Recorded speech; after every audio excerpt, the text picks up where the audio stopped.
नमस्कार दोस्तों। जल्दी से अंतर्राष्ट्रीय संबंधों में घट रही घटनाओं की पड़ताल कर लेते हैं। नैन्सी पेलोसी चीन की धमकी के बावजूद ताइवान की यात्रा पर आ गई और चली भी गई। चाइना ने उनके जहाज को हवा में ही मार गिराए जाने की धमकी दी थी।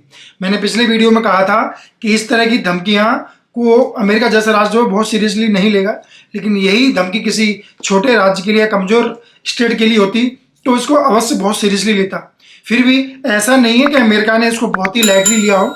जो नैन्सी पेलोसी का जहाज आया, समझ लीजिए वो हवा में उड़ता हुआ एक किला था, उसको बहुत ही बड़ा प्रोटेक्शन जो है प्रदान किया गया था। एक और बड़ी इंटरेस्टिंग बात है कि जब नैन्सी पेलोसी की जहाज को उड़ाने की धमकी दी चीन ने और वो उसके बाद ताइवान की यात्रा पर निकली, तो उस जहाज के रनवे को ट्रैक किया गया। जिस तरीके से हम ट्रेन को ट्रैक करते हैं कि वो किस स्टेशन में पहुंची है, अभी कहाँ पे है, उसी तरीके से हवाई यात्रा में जहाज को भी ट्रैक किया जाता है। उसको इतने बड़े स्तर पर ट्रैक किया गया कि वो वेबसाइट ही क्रैश कर गया, यानी कि हैंग कर गई।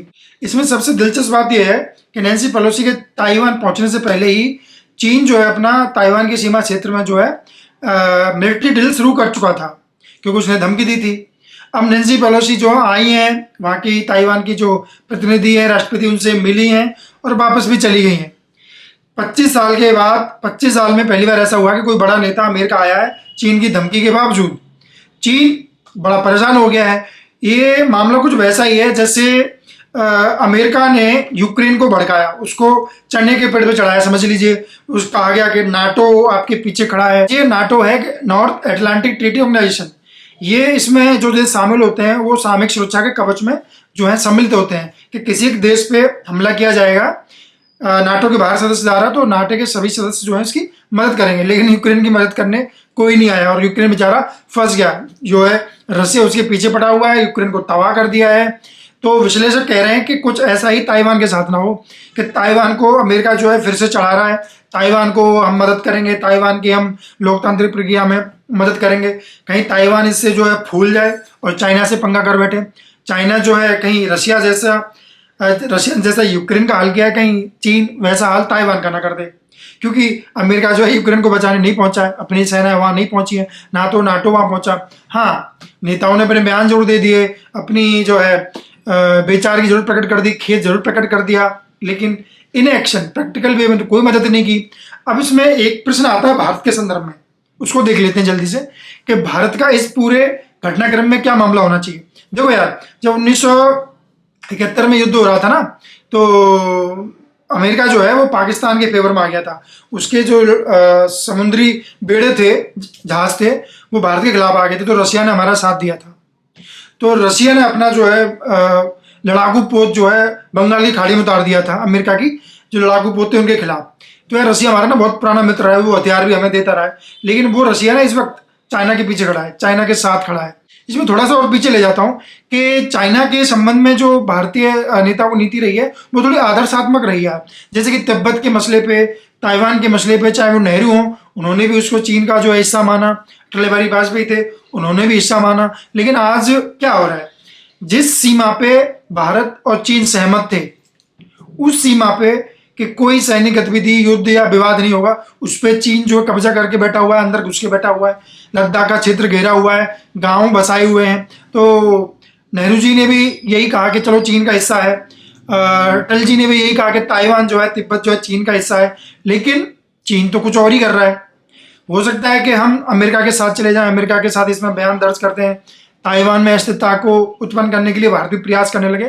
तो उसका एक खतरा है कि चीन जो है बहुत बड़े स्तर पे जम्मू कश्मीर में पाकिस्तान समर्थित आतंकवाद घुसपैठ को जो है प्रोत्साहन देगा। लेकिन अब कौन से सबूत हैं कि वो नहीं दे रहा है? वो तो पूरे सबूत दे रहा है, पाकिस्तान को पूरी सैन्य सहायता, तकनीकी सहायता, पैसे की सहायता, सब कुछ दे रहा है। और जो कश्मीर का बॉर्डर है, अरुणाचल का जो उधर से लगा हुआ पूरा भाग है, उस पर चीन जो है पाकिस्तान का पूरा सहायता दे रहा है।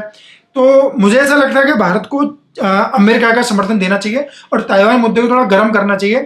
इस नीति से दो फायदे होंगे कहीं ना कहीं भारत के लिए। एक तो चीन जो है थोड़ा सा सीरियस लेगा कि भारत को यार कि हमारे पास ताइवान और तिब्बत जैसे मुद्दे हैं जहाँ दुनिया को लामबंद होने का मौका मिलेगा और भारत उसमें भूमिका निभा सकता है बड़ी, कि ताइवान और तिब्बत का अलग से फ्रंट ना खोल दे।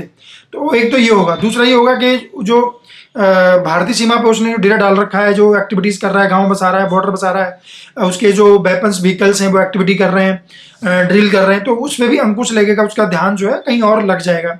तो मेरा ये मानना है कि यार भारत को ना अमेरिका का इसमें खुल के साथ देना चाहिए और एक एग्रेसिव पॉलिसी इसमें अपनानी चाहिए, क्योंकि चाइना ना पिछले 4-5 वर्षों से बहुत एग्रेसिवली भारत के ऊपर जो है हर तरीके से हमला बोल रहा है यार।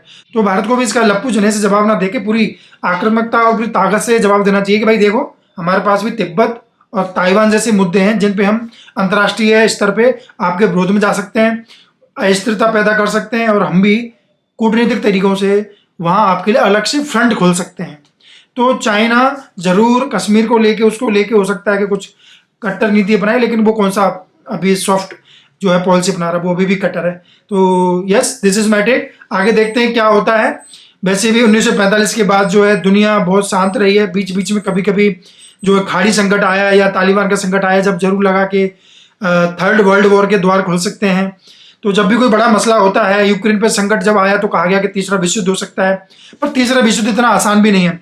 बट हाँ, जब महाशक्तियां युद्ध में शामिल होंगी, अमेरिका, चीन, रशिया, इधर से भारत, तो हो सकता है कि थर्ड वॉर के जो है गेट जो है ओपन हो जाए। क्योंकि यार जो अब वर्ल्ड पॉलिटिक्स का जो जियो पॉलिटिक्स का जो सेंटर बन रहा है ना, वो इंडो पैसिफिक रीजन बन रहा है, यानी कि हिंद प्रशांत क्षेत्र बन रहा है। इंडो पैसिफिक तो स्पेशली बन रहा है, हिंद महासागर बन रहा है, क्योंकि यहाँ पे भारत इमर्ज करना चाहता है बहुत अच्छे से, और चाइना जो है वीटो लेके बैठा हुआ है, हर चीज में वीटो कर देता है भारत के खिलाफ।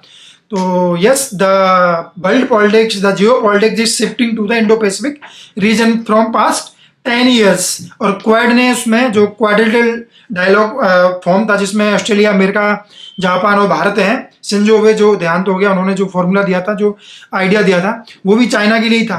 तो ये सारे सिनेरियो को हम देखें तो बड़ा दिलचस्प मामला है। आगे अपडेट करते रहिए। बाकी आपका क्या मानना है वीडियो में बताइए। नमस्कार।